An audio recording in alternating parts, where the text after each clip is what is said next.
My brother destroyed my research PC 1 week before graduation. My parents laughed while I stood there in shock. They had no idea that moment would permanently end our family. I'm Ryan. I'm 32 now, and the sound of my life breaking apart wasn't a scream or a dramatic crash. It was a crunch, a sharp electric crunch that I can still hear clearly when I close my eyes. Before I explain how I eventually bought my parents' foreclosed property at auction and removed them from the lawn they once owned, let me take you back to the exact moment I understood I didn't truly have a family.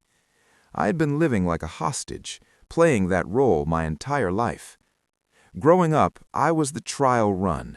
4 years later, my brother Travis was born, and from that point forward, I faded into the background. Travis became the golden child. He could do no wrong. When he broke my belongings, Mom would say, "Boys will be boys." When I reacted, I was labeled too sensitive. If Travis failed classes, tutors were hired. If I struggled, I simply wasn't trying hard enough. That pattern never shifted. By high school, I understood my position. I paid my own way while Travis received everything without effort. I worked 3 jobs to afford college: overnight diner shifts cleaning floors, weekend landscaping jobs hauling mulch, and evening tutoring sessions. I took out loans I'll be paying off until I'm 40. I bought second-hand textbooks and survived on ramen most nights. Meanwhile, Travis was on his 3rd attempt at community college, fully financed by our parents.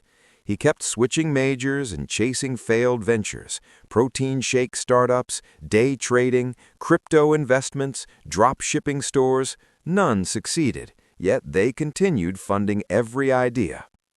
Despite that, I pushed through. I earned my bachelor's degree in landscape architecture. My professors told me I had genuine talent.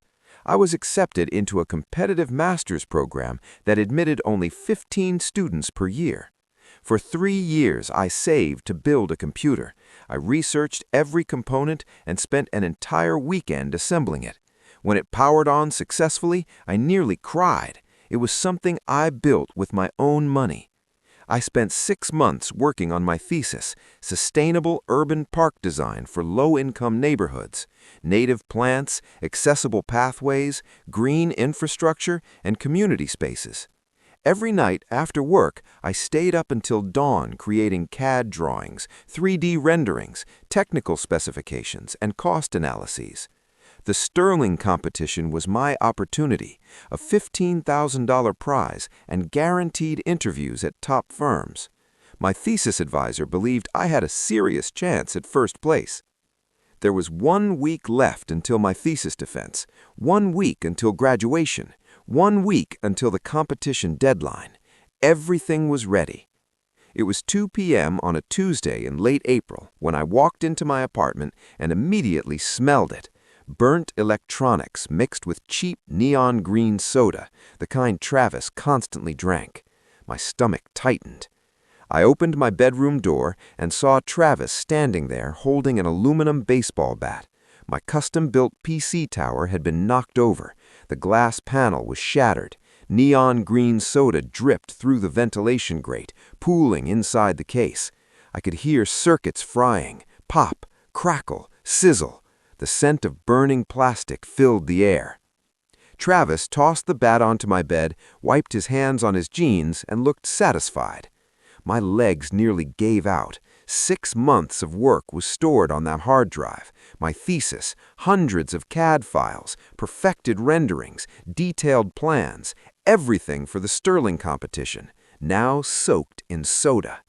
I managed to say 1 word. Travis shrugged. He reminded me he had asked for a ride to the mall for his date with Brittany. I had said I was busy. "Well, now you're not. Problem solved." He smiled, confident there would be no consequences. I stepped forward slowly. My boots crunched over broken glass. The monitor was bent at a 45-degree angle where the bat had struck. The screen was completely black. I pressed the power button on the tower, even though I already knew the result. Nothing. No lights, no fans, no startup sound. Just silence and the lingering odor of burned components. Then I heard Mom's voice from the living room, cheerful, casual. She and Dad walked in. They still had emergency keys to my apartment, copies I'd given them years ago for actual emergencies. Apparently, Travis needing a ride qualified. Mom looked at the destroyed computer, then at Travis, then at me. I expected anger. I expected her to demand answers. Instead, she sighed, long and annoyed, as if I were the inconvenience. She said my name in that familiar, exhausted tone, told me not to look so upset. It was just a toy. A toy. 3 years of saving, 6 months of work, my future, just a toy? I explained calmly that the machine cost $3,000, that my thesis was stored on it, that my graduation and competition submission were only 8 days away. Dad stepped into the room and actually laughed. He said $3,000 for a video game box proved he'd been right about me wasting money. If I'd saved for a house or invested in something practical instead of playing games, I wouldn't be in this position. He called me immature and short-sighted. I clarified that it wasn't for games. I'm an architect. I design public spaces. That computer was my professional tool, essential to the career I'd trained 6 years for. Travis grabbed a bag of my barbecue chips, opened it loudly, and said I only drew pretty pictures. He claimed he was the one with real business instincts and real earning potential. Then he asked Mom if she had transferred money for his latest crypto investment, saying he needed to buy the dip. Her expression changed instantly. She smiled proudly and confirmed she had sent the money that morning. She told him to be careful and reminded him they believed in him, that he would succeed one day. I stood there as my destroyed computer continued to smoke, and they discussed his crypto strategy as if nothing had happened. I stated clearly that Travis destroyed it intentionally. He poured the soda in it because I wouldn't drive him. This was not an accident. It was deliberate damage. Mom dismissed that immediately. She said Travis told her it slipped. She asked why I always assumed the worst about him and accused me of being jealous since childhood. She called it ugly and said it was time for me to grow up. Jealous. I pointed at the wreckage and explained that this was property destruction. The bat didn't swing itself. The glass didn't shatter on its own. The soda didn't pour itself inside. Mom's voice sharpened. She told me to stop being dramatic, said I was tearing the family apart over a piece of metal. Family comes first, she insisted, always. Dad stepped closer and placed a heavy hand on my shoulder. He suggested they would buy me a paper notebook and pencils. He said maybe I should have printed my work like people used to in his day. Working by hand, he added, builds character. Travis laughed through a mouthful of chips and said the world didn't revolve around me. Maybe this was a lesson in humility. That's when something inside me shifted. Not loudly, not visibly, quietly, like a cable being cut. I looked at them carefully.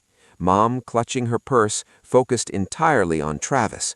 Dad standing firm, unwilling to consider anything outside his understanding. Travis smirking in my destroyed room, confident he would never face consequences. In that moment, I understood the truth. I didn't have parents in the way most people do. I had Travis's supporters. I was the scapegoat, the one blamed when things went wrong. The anger in my chest turned cold. I felt calm, the kind of calm that comes before a major decision. I said 2 words, "Get out." The room went silent. Mom was offended. She said they had driven all this way to visit me and had intended to bring lasagna, even if they forgot it at home. That should count for something. I repeated myself, "Get out. Leave the emergency key on the counter and leave my apartment." Dad's face turned red. He stepped closer and asked if I was seriously throwing his own mother out over a computer after everything they had done for me over the years. After they said they had raised me, fed me, and put a roof over my head, Dad asked if this was how I repaid them. I held his gaze without blinking and told him they hadn't done anything for me that they hadn't also done for Travis, except Travis received far more. They paid for his car. They funded his 3 failed college attempts. They financed every new business idea. I worked 3 jobs to cover my own tuition. I skipped meals to save money. I cleaned bathrooms at 2 a.m. to afford textbooks. I built that computer with money I earned myself, time and effort that belonged to me, and Travis destroyed it because I refused to drive him around. I told them they had 30 seconds to leave before I called the police and filed charges: vandalism, unlawful entry for letting themselves in without permission, and destruction of property. For the first time, Travis's confidence slipped. His smile faded. He said I wouldn't actually do it, that I was bluffing. He looked at Mom, expecting her to reassure him. But she looked at me carefully. Maybe she saw that something had changed. Maybe she realized I wasn't the same quiet kid who accepted everything without protest. She said, fine, if I wanted to choose a machine over family, that was my decision, but I shouldn't expect them to support me when I ended up alone. She said I was making a serious mistake and would regret it. She grabbed Travis by the arm, pulled him toward the door, took the emergency key from her purse, and dropped it hard onto my kitchen counter. She told him his brother was overreacting and they were leaving.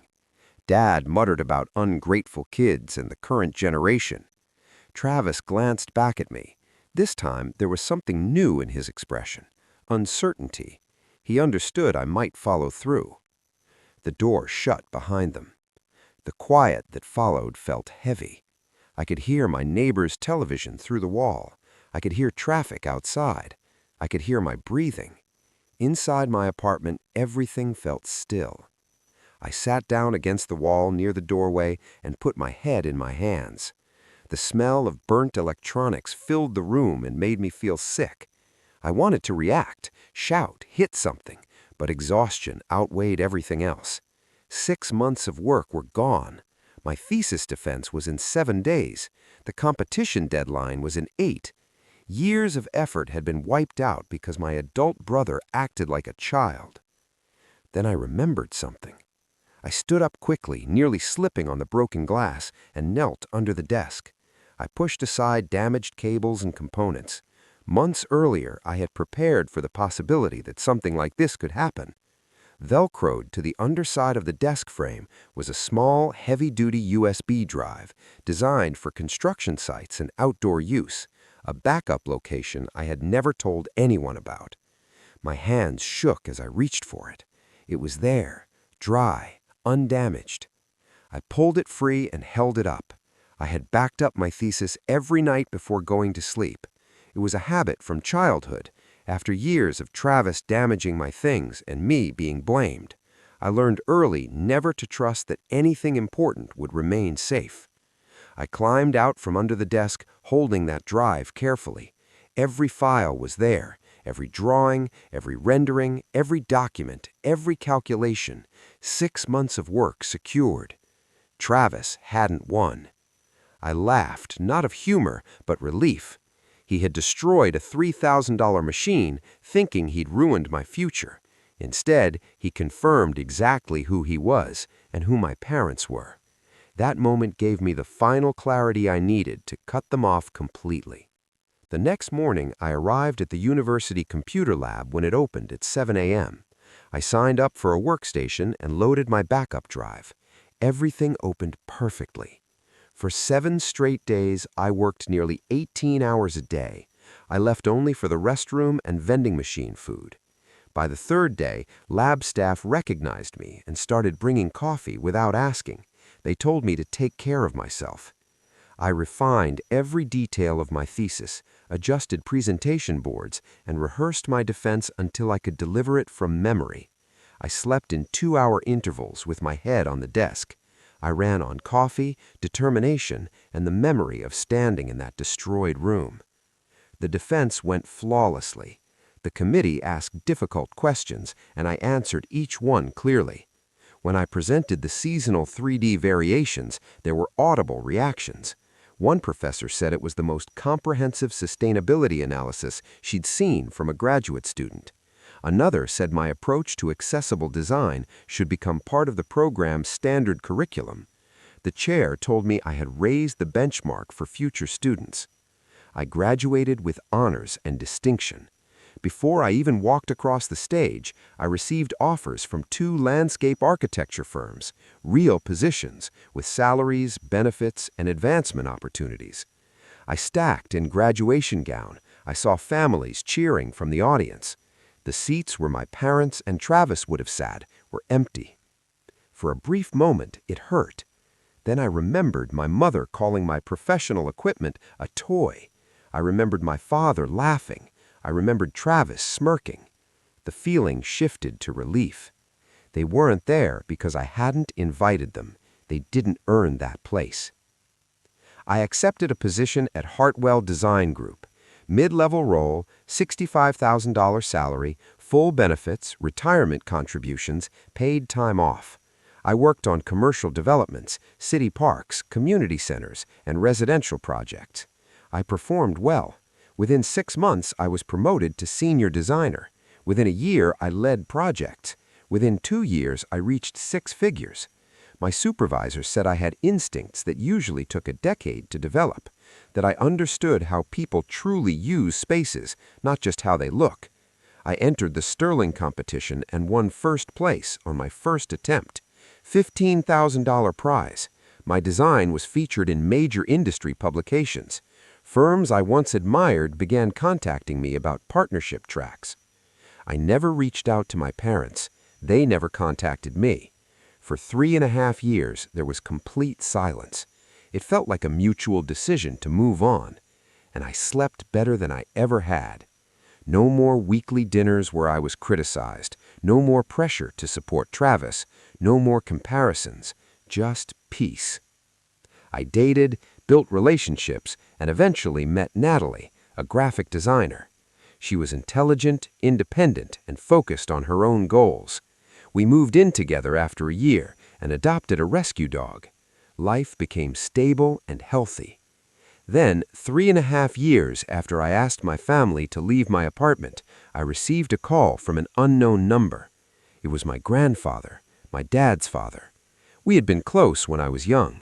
He took me fishing, taught me to use tools in his workshop, and quietly supported me. After the conflict with my parents, I lost contact with most extended family. I assumed Dad had shared his version of events. Grandpa's voice sounded older, heavier. He said he had heard what happened years earlier. Dad told him I had falsely accused Travis of destroying my computer and cut off the family out of jealousy. Grandpa didn't accept that. He remembered Travis breaking my belongings when we were children and me being blamed. He contacted other relatives and learned the full story.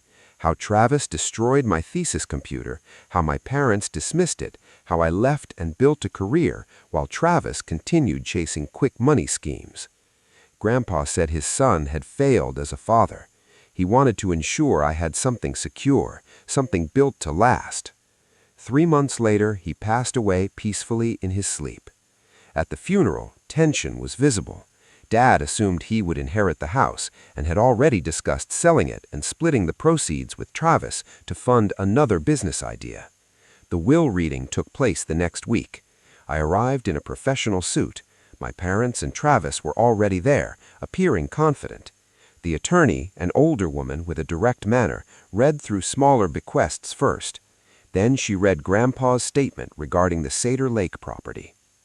The house, land, dock, and all structures were to go to Ryan Mitchell in hopes it would serve as the foundation he deserved and had not received from his father. The room fell silent. Dad stood up abruptly, accusing me of manipulation. He claimed Grandpa was mentally not competent and that I had influenced him. The attorney calmly explained that Grandpa had been evaluated by 2 independent doctors prior to signing the updated will. Both confirmed he was fully competent. The document was properly notarized and legally binding. The property was mine. Travis accused me of stealing his inheritance. Mom questioned how I could turn Grandpa against them. Dad threatened legal action. I told him he was free to try. I had legal representation as well, and Grandpa had documented his reasons. Then I left. The house needed repairs. Roof shingles missing, sections of the deck deteriorating, outdated windows, but the structure was solid. Grandpa built it carefully. Over the next 8 months, I renovated. I hired contractors for major structural work and handled some cosmetic improvements myself. Natalie helped choose paint, fixtures, and furniture. We removed old wallpaper, refinished hardwood floors, updated the kitchen with new appliances and quartz countertops.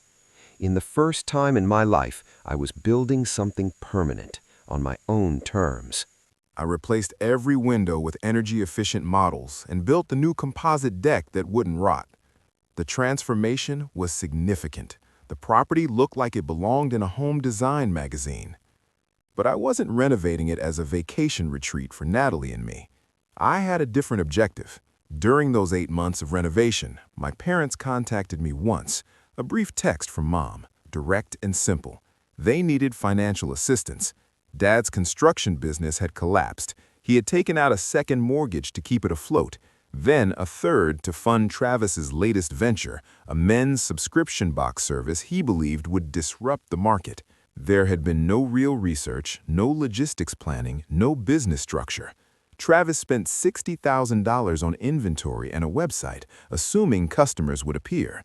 They didn't. Now my parents were facing foreclosure on the house they'd owned for 30 years, the house where I grew up. They needed $80,000 to bring the mortgage current. Mom wrote that it was my responsibility as a son to help, that family supports each other during hard times, that this was my opportunity to prove I was the bigger person. The inheritance property was worth nearly $1 million. What was $80,000 in comparison?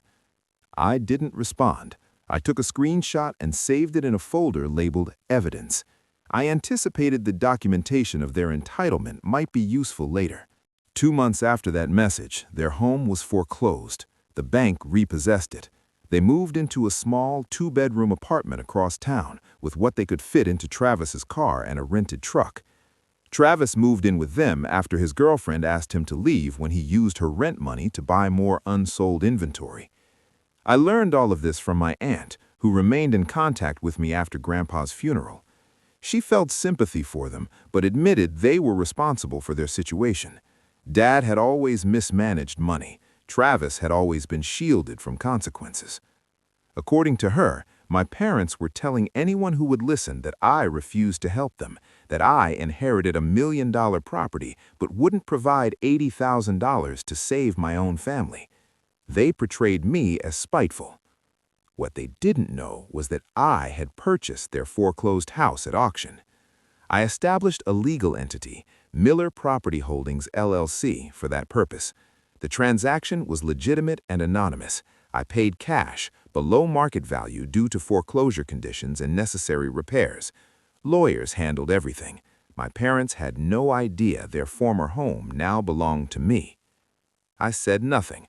I allowed them to remain in their apartment, to struggle financially, and to continue assigning blame elsewhere. Meanwhile, I focused on Grandpa's property and my career. Natalie and I became engaged. She understood my decisions even before I explained the full strategy. She said she was proud that I had broken the cycle instead of repeating it. Around that time, I received a call from a nonprofit where I volunteered, the Foundation for Family Financial Abuse Survivors.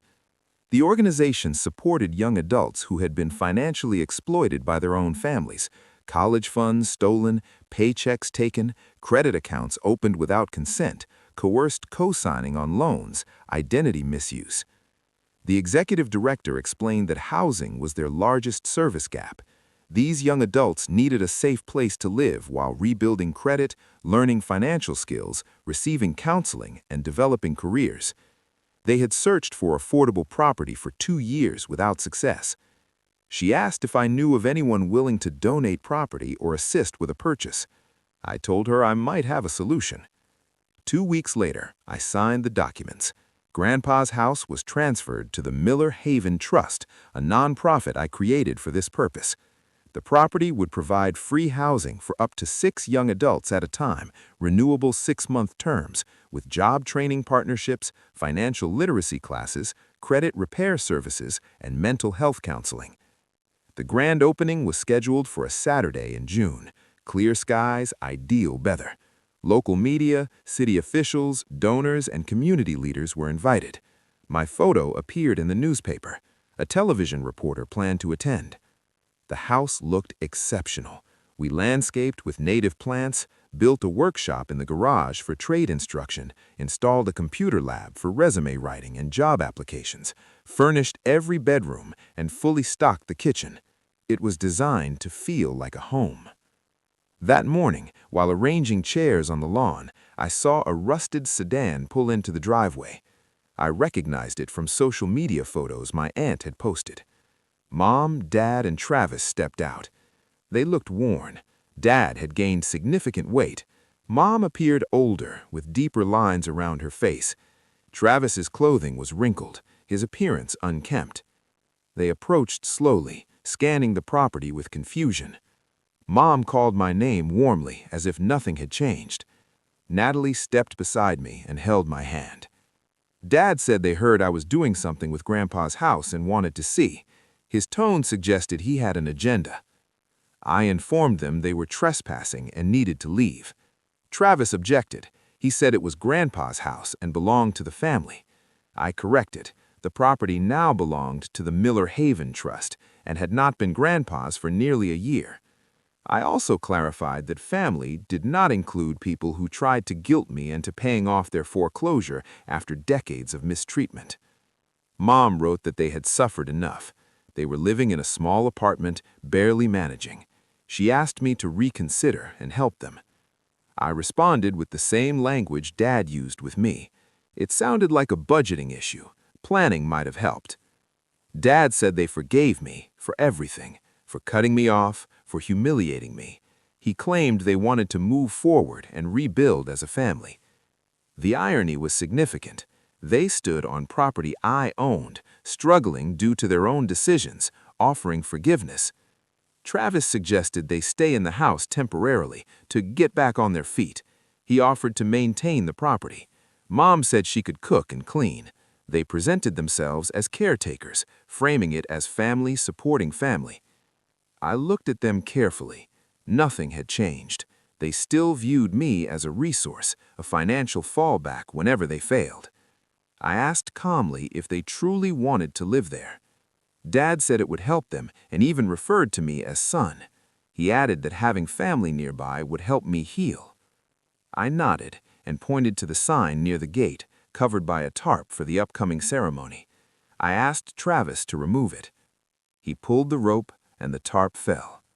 The sign read, Miller Haven, a sanctuary for survivors of family financial abuse and exploitation, providing housing, education, and support for young adults rebuilding their lives.